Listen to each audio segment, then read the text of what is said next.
Perkenalkan, nama saya Niklas Ferenson Arenukmana dengan NIM 25080100504. Saya Himawan Sulapsono dengan NIM 25080101498. Dan saya Budi Rabani Abibraya dengan NIM 25080100501. Nama saya Marcel Theodorik Sarwan dengan NIM 25080010502. Saya Siti Tasya Novia Fitriani dengan NIM 25080101126.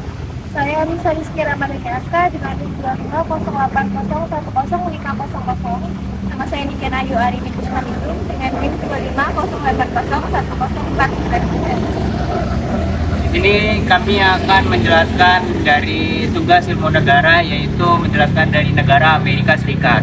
Penjelasan pertama ada bentuk negara. Amerika termasuk Republik Federal yang terdiri dari 50 negara bagian dan distrik Columbia sebagai ibu kota federalnya Washington. Amerika adalah Republik Konstitusional Federal di mana presiden atau kepala negara dan kepala pemerintahan, kongres dan lembaga peradilan berbagi kekuasaan yang melekat pada pemerintahan nasional, dan pemerintahan federal berbagi kedaulatan dengan pemerintah negara bagian.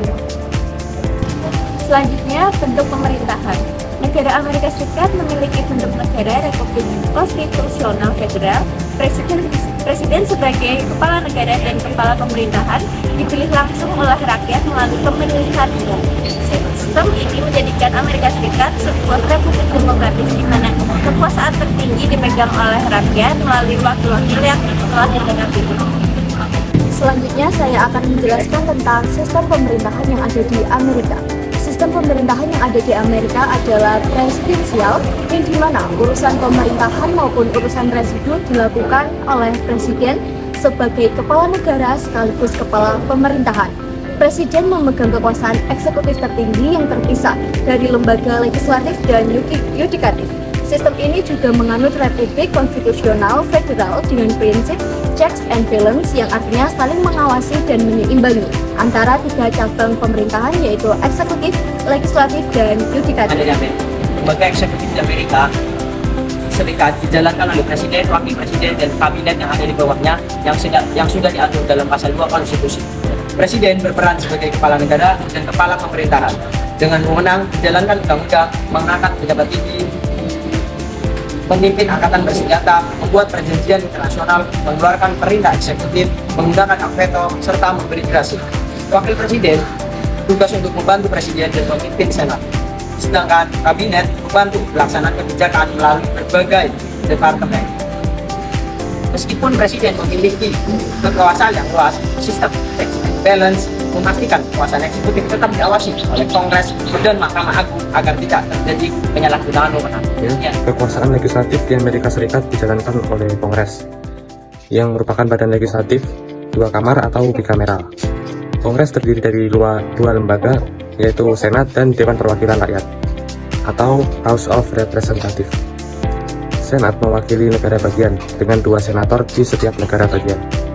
Tugasnya antara lain menyetujui perjanjian internasional dan calon pejabat yang diajukan oleh presiden. Sedangkan Dewan Perwakilan Rakyat mewakili rakyat berdasarkan jumlah penduduk. Lembaga ini berperan membuat rancangan undang-undang dan bisa memulai proses pemajulan. Secara keseluruhan, Kongres berfungsi membuat undang-undang, menyetujui anggaran, dan mengawasi pemerintahan. Sistem seperti ini memiliki tujuan agar kekuasaan tetap seimbang antara kepentingan rakyat dan kepentingan negara bagian. Menjelaskan dari lembaga yudikatif Amerika Serikat.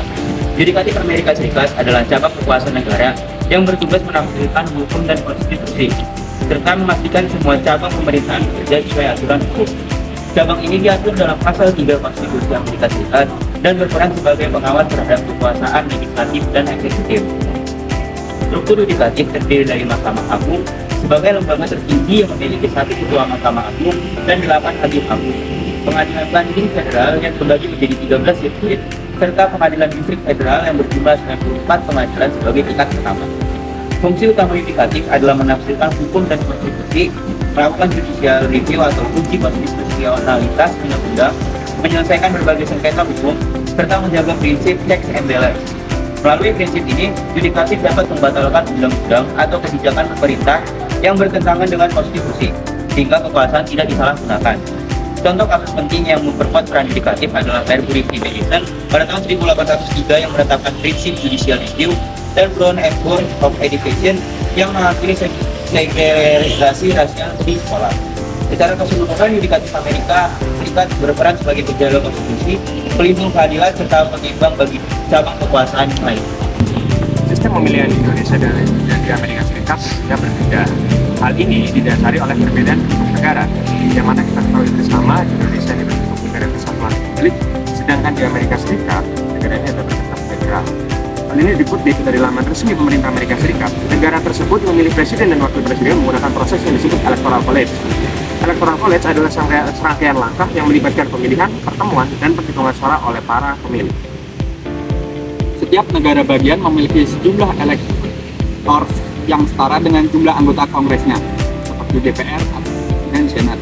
Washington DC juga memiliki 3 suara elektoral, sehingga total ada 538 elektor. Setelah pemilih memberikan suara mereka dalam pemilihan umum. Suara tersebut dihitung di seluruh negara bagian. Di sebagian besar negara bagian dan Washington DC, kandidat yang memenangkan mayoritas suara akan mendapatkan semua suara elektoral dari negara bagian tersebut. Namun, Maine dan Nebraska menggunakan sistem proporsional untuk membagi suara elektoral mereka. Sekian dari kelompok kami. Terima kasih. Wassalamualaikum warahmatullahi wabarakatuh.